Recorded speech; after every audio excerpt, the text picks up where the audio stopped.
Welcome back to Fish for People. This is a podcast put on by Olivet Lutheran Church in Fargo. I'm Eric, and you know him. He's Pastoral Intern Curt Peterson. Thanks for joining us today. Hi, good to be here. Or me today, I guess. So you are in your fourth year of seminary. Yeah, that's right. You've been at Olivet for 2 years now, or Yeah, almost? Nearly 2 years. Nearly 2 years. I guess one thing that I think we should talk about is, what is seminary? I know that it's school after college, but what is seminary all about for somebody who is going through this process? Seminary is a type of graduate school after college, but it's specific for the formation of church leaders. Most people, when they think of seminary, think about people who are becoming pastors, but people who want to be deacons, which is ministers of word and service, also go to seminary. And they also have Master of Arts degrees for people who just want to learn more about church and theology, often in other kinds of church professions like youth leaders or camp directors, or anyone who might want more theological training in their work. Okay. I've heard of deacons before, but it's not something, at least around here, that you hear of a lot. What exactly is a deacon? In the ELCA, we have two rosters that they're called. There's the ministers of word and sacrament, which are pastors. It's people who are called to proclaim God's word and to preside over the sacraments of baptism and Holy Communion, and to do all the other things you think of pastors as doing. Ministry with the elderly and the sick, presiding over weddings and funerals, and all the other things pastors do.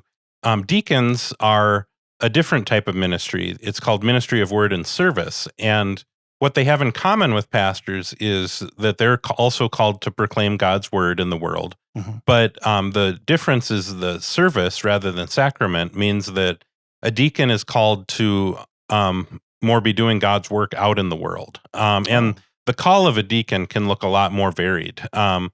One student that I'm in class with, who's studying to be a deacon, was originally an architect, and he plans to continue being an architect. But as a deacon, he would be shifting the way he does architecture to work with churches in helping design or redesign buildings to be more accessible for people with a different range of different disabilities. Okay, which is something that churches traditionally don't do well because of the way the ADA Act doesn't apply to religious institutions. Right. But other deacons are called to do administrative work or work with nonprofit organizations, or things with like food pantries, feeding the hungry, or camp directors, or the range of what a deacon does is all over the place. It's as unique as the individuals who do it. It's just a way to be called to ministry when you're not called to work in a church. And my alarm is going off. What is a typical day for you as you've been going through seminary? A typical day often includes logging into class in Zoom in the morning. A lot of classes start at 9 a.m., so being in Zoom for about 80 minutes. And the Zoom classes usually consist of a time in a large group session for a lecture, and then we get divided into small groups to discuss different things, and then back to a large group. And depending on the class and the professor, how much time in each can vary. And then Wartburg has a chapel service every morning at 10:30 that is live streamed and is also incorporating participation from people on Zoom as well as people who are in person on campus. So most days I'll log into chapel at 10:30. And then the rest of the day, there's usually a few more classes at different times. And when I'm not in class, I have to balance my time between reading all the stuff I have to read for class, and doing my work here at the church, preparing for sermons and leading confirmation and Bible studies and all the other things that are part of my responsibilities here at the church. So your days are busy. Yeah. You've got a lot of responsibilities between seminary and church, and just a lot of things that you need to do. Yeah, and in theory, my classes would expect I think they say 2 hours of work outside of class for every hour you're in class. Oh, And in practice, it's rarely that much. So it means a lot of skimming readings so that there's more time for assignments because, you can't really, skip through writing a paper the way you can reading something someone else already wrote. yes, So, yeah. exactly. Now, it seems like a couple of times a year you actually go down to Wartburg for a period of time. Is that like at the beginning of semesters and Mhm. just kind of to meet everybody, or what does that do? Well, at Wartburg, we call it Prologue Week. It's the first week of the semester each semester.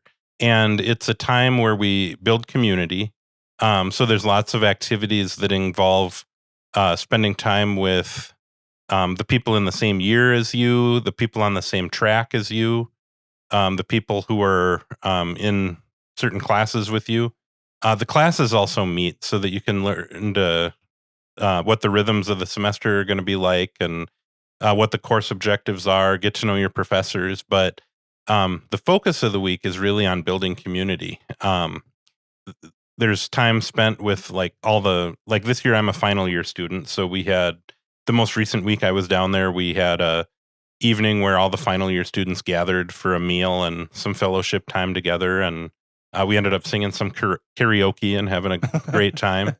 What's your go-to karaoke song? I did "Come Sail Away" by Styx. Very nice. Yeah, Good one. yeah.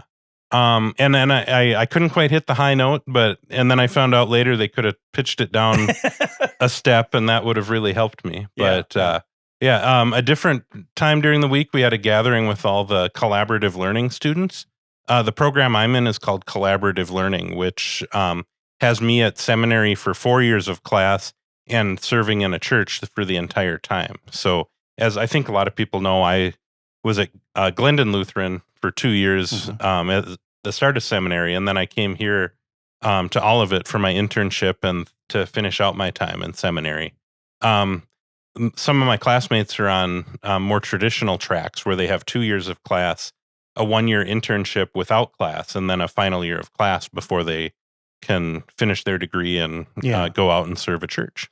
So. What's the percentage of students that are there compared to those that are doing all the coursework online? I'd say it varies a little bit from class to class, but in general, I'd say about a third of each class is on campus. Okay. And 2/3 are out other places. And not everyone who's off campus is doing seminary the way I am. A lot of people who are off campus are just what they call a distance learner. So they're still doing 2 years of class, a 1-year internship, and a final year of class, but they never moved to Dubuque to do class in person. They might still have a job for the first 2 years and do class when they can arrange it in their schedule. They give options to do class asynchronously, which is what maybe a lot of people would think of for online classes, where they would watch recordings of lectures and participate in like a chat room to talk about class rather than a live conversation with other people in Zoom. Okay. So that's still an option for seminary for people who maybe need to work during the day and then do seminary almost as like an online night school or something like that. When you mentioned that, it made me think about the number of people that are choosing ministry and going to seminary as a second or maybe a third career. Has that been your experience with some of your classmates? Mm-hmm. I would say that almost everyone is doing it as at least a second career. Really? I'd say probably 2/3 of people do it that way. Okay. My first year of seminary, I was 39, and I found out that was the average age for a first year seminary student across all 7 ELCA seminaries that Really? year. So I was 39, and there were as many new students that year who were older than me as there were younger than me. So the idea that seminary is something you do right after college is not the case anymore. There's maybe a third of my classmates started right out of college, and a few of them had a couple years in between. I know several that were majors in things like education, and after a few years of teaching in the classroom, decided to go to seminary. But I've got classmates that are, in their 50s and 60s, some that are even traditional retirement age and wouldn't need to work at all, but they felt the call to ministry. So in their retirement, they've gone back to get their master's and become a pastor. And a lot of them are going to serve in churches that will be able to afford them because they're already set from a first career and, Sure. don't need to support a family or anything like that the way a lot of us younger pastors would. Sure. So through your all the almost 4 years of seminary and the work that you've done here at Olivet and at Glendon Lutheran, what are some of the big experiences that have had a big impact on you, or that you've learned the most from? I think that some of the biggest experiences have been uh, the different ways that I've been able to collaborate with different people to Hmm. do ministry. I think that a lot of seminary is about preparing you to be part of a community and to work with the people in that community. So, like here at Olivet, one ongoing experience that I'm part of is a group of men that meets Tuesday mornings for some coffee and some fellowship. Yeah. We meet at 7 a.m. on Tuesdays, and it's been a good chance for me to talk and listen with some guys, and it's been a good chance to, I think, help them grow in their ability to talk openly about their faith in a way Yeah. that just isn't the norm anymore. It's I think it kind of follows in Jesus' idea of going out and making disciples of all nations, and we can't do that if we don't talk about what we believe and why we believe it. And some of my classes have talked about the importance of just being able to equip people to talk about their faith. And I think that's the work that I've been doing with these guys on Tuesday mornings. Because when I first started meeting with them, I think everybody kind of thought it was going to be more like a traditional Bible study. Oh, yeah. And some of the guys told me, I go to other Bible studies. I have that kind of stuff other times during the week. I don't need to come to another Bible study. What might be different about this group that would make me want to come to it? And we kind of pivoted to focus on the idea that an important part of faith is telling other people what you believe and why you believe it. And when we shifted to that focus for the group, it really kind of changed what the group was about. The guys that show up a lot more regularly than before we made that shift. Okay. And I think that I've seen them grow a lot in their ability to talk about their faith and what they believe. And I look forward to being able to do that on a, much bigger scale, Mhm. whenever I'm called to a congregation, out in the world, wherever I'll end up.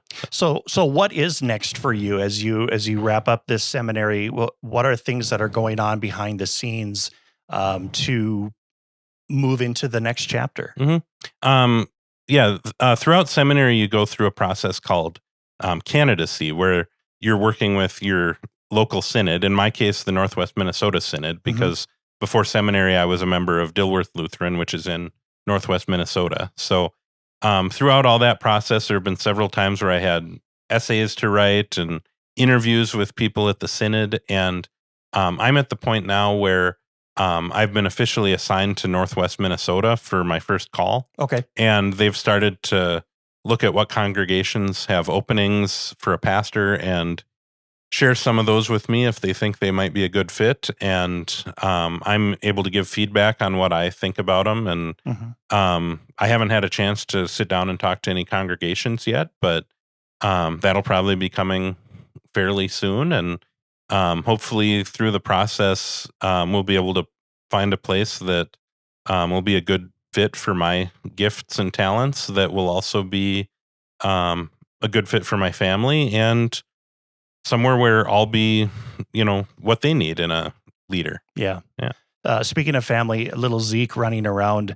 I've noticed in these last couple of years, um, he's really gotten comfortable at all of it, and it's so fun to see that. It's so fun to see the kids just exploring, and then seeing that comfort level increase in them. hmm Yeah, he was a little over a year and a half when I was first here, and I think the way that everyone here welcomed us, he just felt at home right away. It wasn't too long before he was just running around exploring the building, and it was pretty stressful for Anna and I at first to try to keep Oh, up with sure. him and figure out where he was. And I got comments from a few members saying, Well, I know one woman said, "Doesn't your son know how to walk?" And I was like, "Well, yeah." And she's like, "'Cause I only ever see him running." Oh, So, and that's how he is here. He just yeah. wants to go, go, go. And, um, yeah, my, Anna did one of those like Facebook surveys where it has like all these questions you're supposed to ask your kid and then you share the results. And, Okay. she just did that last night with Zeke. And, one of the questions was, "What's your favorite place?" And he said all of it. Oh, So, neat. I know that it's going to be a tough transition for Zeke, especially whenever I'm called somewhere. But, Yeah. I'm very hopeful that wherever I end up will be just as welcoming of me and of my family as all of it has been. But yeah, all of it is definitely going to be a place that we'll miss and that we'll all remember fondly. But I think Zeke especially is going to be asking about Mm, all of it for a long yeah. time after we're not here anymore. Yeah. So yeah. So this is a second career for you. What if somebody is thinking about that? Somebody listening or somebody watching, or even like a high school or college student that is just looking for their first career. What steps should they take? Well, I mentioned a little earlier this process called candidacy, Hmm. and I think one of the biggest steps that a person who's even thinking about it, like I don't know about it. Seminary might be something I want to do, but I need to learn more. There's events called things like Consider Your Candidacy that the seminaries put on. Wartburg offers them. Luther Seminary and St. Paul offers stuff like that regularly, and the other 5 seminaries do too.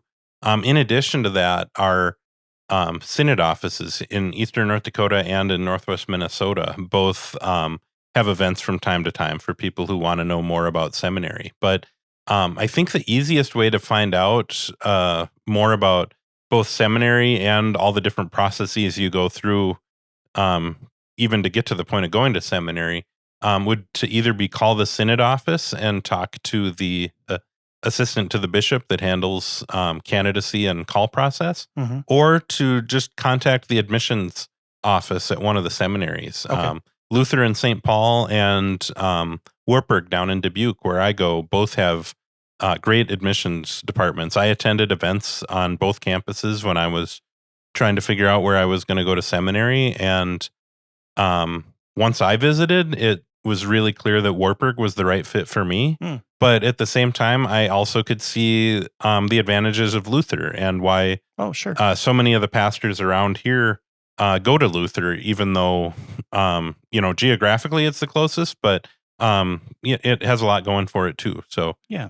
there's lots of options for anyone who's looking into that. And if you're called to do seminary a different way, they also have ways for you to attend a seminary that's not part of the ELCA, and then still go through the candidacy process. And depending on where you go to seminary, they might make you take a few classes, what's often called a Lutheran year at one of the ELCA seminaries. Oh, But okay. Okay. depending on the program, some don't even require that. But yeah, so there's no requirement that you even go to one of our seminaries if you're thinking about it. So if there's a seminary that's maybe connected with a college or university that you're going to, that's a totally viable option too.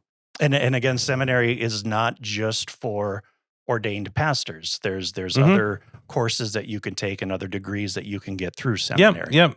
Yeah, anyone who's studying to be a deacon, a minister of word and service, can go to seminary. And Wartburg is a little unique in having an actual program for deacons. The other seminaries, if you're looking to be a deacon, you would get a Master of Arts degree or a Master of Divinity, like a pastor gets. Okay. And it might be something that you're not thinking about ordained ministry at all. It might just be that um, you do something that has um, some relation to the church and you want to be a little better in your knowledge of scripture and theology and get a Master of Arts degree. And Wartburg also offers discovery classes, which are a program where pretty much anybody can take one class per semester. It might be limited to 1 credit courses, which is basically electives, Okay. but it's a way to try out what a seminary master level course is like. And I know I never did that, but several of my classmates took a few of those classes as part of their process of figuring out if seminary is what they wanted to do. Excellent. Yeah. Well, Kurt, you've been quite a gift for all of it. We were So excited when you came, and we have loved the time that you've been here with Anna and Zeke and what you've contributed to the church. So we're going to enjoy these next few months that you're still with us, and wish you the best of luck. Yeah, thank you. It's been a wonderful time being here, and I think whatever pastor I turn out to be will be greatly influenced by having all of you in my life. Wonderful. Yeah. This is Fish for People, a podcast put on by Olivet Lutheran Church. Please like this, subscribe wherever you're listening or watching, and we will be we'll post another podcast hopefully in a short time.